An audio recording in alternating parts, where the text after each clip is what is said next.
नमस्कार दोस्तों। आज है 23 जून 2026, वार है मंगलवार। आइए जानते हैं देश और दुनिया की तमाम बड़ी खबरें। लखनऊ कोचिंग अग्निकांड। उत्तर प्रदेश की राजधानी लखनऊ में हुए भीषण कोचिंग अग्निकांड ने पूरे देश को झकझोर दिया है। इस हादसे में अब तक 15 लोगों की मौत की पुष्टि हो चुकी है, जिसमें अधिकांश छात्र बताए जा रहे हैं। शुरुआती जांच में सामने आया कि आग लगने के बाद ऑटोमेटिक गेट बंद हो गया और भवन में आपातकालीन निकास की कोई पर्याप्त व्यवस्था नहीं थी। कई छात्र जान बचाने के लिए बाथरूम में छिपे, जहां उनकी दम घुटने से मौत हो गई। मुख्यमंत्री योगी आदित्यनाथ ने घटना के बाद 4 अधिकारियों को तो सस्पेंड कर दिया और 3 आरोपियों को गिरफ्तार कर लिया। वहीं मृतकों के परिजनों को 5-5 लाख रुपए और घायलों को आर्थिक सहायता देने का ऐलान किया है। अमेरिका ईरान समझौता और तेल व्यापार। अमेरिका और ईरान के बीच स्विट्जरलैंड में लगभग 80 मिनट तक चली उच्च स्तरीय वार्ता के बाद अमेरिकी राष्ट्रपति डोनाल्ड ट्रंप प्रशासन ने ईरान को 60 दिनों के लिए पर्याप्त तेल निर्यात की अनुमति दे दी है। इसके तहत ईरान वैश्विक बाजार में फिर से तेल बेच सकेगा। इस फैसले का असर अंतर्राष्ट्रीय तेल बाजार पर पड़ सकता है। दूसरी ओर इजराइल और लेबनान के बीच तनाव अभी भी जारी है। पद्म पुरस्कार समारोह 2026। राष्ट्रपति द्रौपदी मुर्मू आज राष्ट्रपति भवन में आयोजित विशेष समारोह में 65 प्रतिष्ठित व्यक्तियों को पद्म पुरस्कार प्रदान करेगी। इनमें पद्म विभूषण, पद्म भूषण, पद्म श्री सम्मान शामिल है। ये पुरस्कार कला, साहित्य, विज्ञान, चिकित्सा, खेल, समाज सेवा और सार्वजनिक जीवन जैसे क्षेत्रों में उत्कृष्ट योगदान देने वालों को दिए जाते हैं। पद्म पुरस्कार भारत के सर्वोच्च नागरिक सम्मानों में गिने जाते हैं। 15 राज्यों में भारी बारिश और आंधी का अलर्ट। भारतीय मौसम विभाग के अनुसार देश में 15 से अधिक राज्यों में भारी बारिश, आंधी और तेज हवाओं की चेतावनी जारी की है। मौसम विभाग के अनुसार कई इलाकों में 60 से 80 किलोमीटर प्रति घंटे की रफ्तार से हवाएं चल सकती है। राजस्थान, मध्य प्रदेश, छत्तीसगढ़, बिहार, झारखंड, उत्तर प्रदेश और उत्तराखंड समेत कई राज्यों में येलो और ऑरेंज अलर्ट जारी किया गया है। बिहार में नदियों का जलस्तर भी बढ़ने लगा है। वैज्ञानिकों का कहना है कि मानसून अब तेजी से आगे बढ़ रहा है। भारत पाकिस्तान हॉकी महामुकाबला FIH प्री लीग 2026 में आज भारत और पाकिस्तान की हॉकी टीमें आमने सामने होगी। ये हाई वोल्टेज मुकाबला लंदन में भारतीय समय अनुसार शाम 7 बजे शुरू होगा। दोनों देशों के बीच हॉकी मुकाबलों का लंबा इतिहास रहा है। हर बार ये मैच करोड़ों दर्शकों का ध्यान आकर्षित करता है। भारत वर्तमान में विश्व हॉकी में मजबूत स्थिति में है और हाल के वर्षों में कई अंतर्राष्ट्रीय टूर्नामेंटों में शानदार प्रदर्शन कर चुका है। बिहार में कृषि महाअभियान की शुरुआत। बिहार सरकार ने किसानों के लिए कृषि महाअभियान शुरू करने की घोषणा की है। इस अभियान का उद्देश्य लगभग 60 लाख किसानों तक सरकारी योजनाओं का लाभ पहुंचाना है।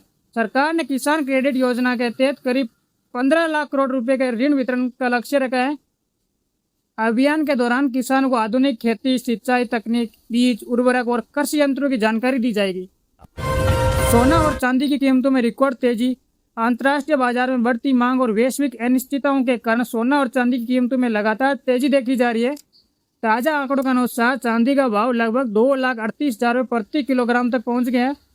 वहीं 24 कैरेट सोना लगभग 1,47,000 रुपये प्रति 10 ग्राम के कारोबार पर पहुंच गया है। पश्चिम बंगाल की राजनीति में बड़ा घटनाक्रम। पश्चिम बंगाल की राजनीति में एक नया विवाद सामने आया है।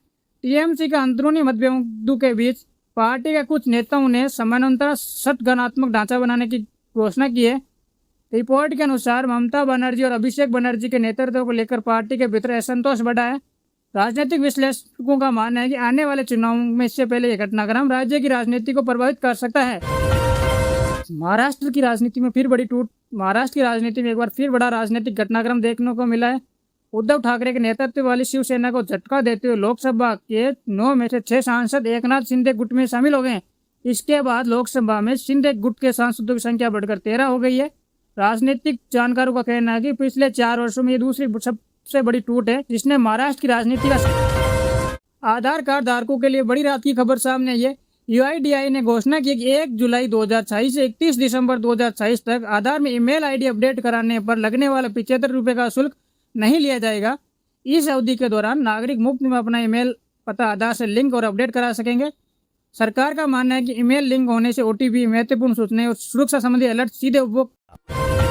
दानापुर पुणे अमृत भारत एक्सप्रेस। भारतीय यात्रियों के लिए अच्छी खबर है कि भारतीय रेलवे 27 जून से दानापुर और पुणे के बीच नई अमृत भारत एक्सप्रेस ट्रेन शुरू करने जा रहा है। यह ट्रेन बिहार और महाराष्ट्र के बीच यात्रा करने वाले लाखों यात्रियों को बेहतर सुविधा प्रदान करेगी। रेलवे अधिकारियों के अनुसार इस ट्रेन में आधुनिक सुविधाएं, बेहतर सीटिंग व्यवस्था और यात्रियों की सुरक्षा के लिए उन्नत प्रबंधन किया गया है। शेयर बाजार में तेजी, निवेशकों को फायदा। सप्ताह की शुरुआत भारतीय शेयर बाजार के लिए सकारात्मक रही।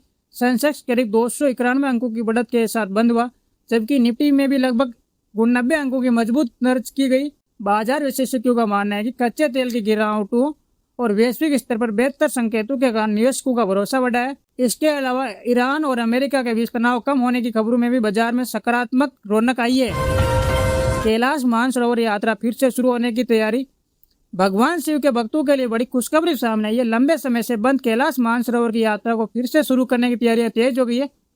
प्रशासन, सेना और आईटीबीपी के बीच कई दौर की बैठकें हो चुकी है और सुरक्षा संबंधी एसओपी तैयार की जा रही है।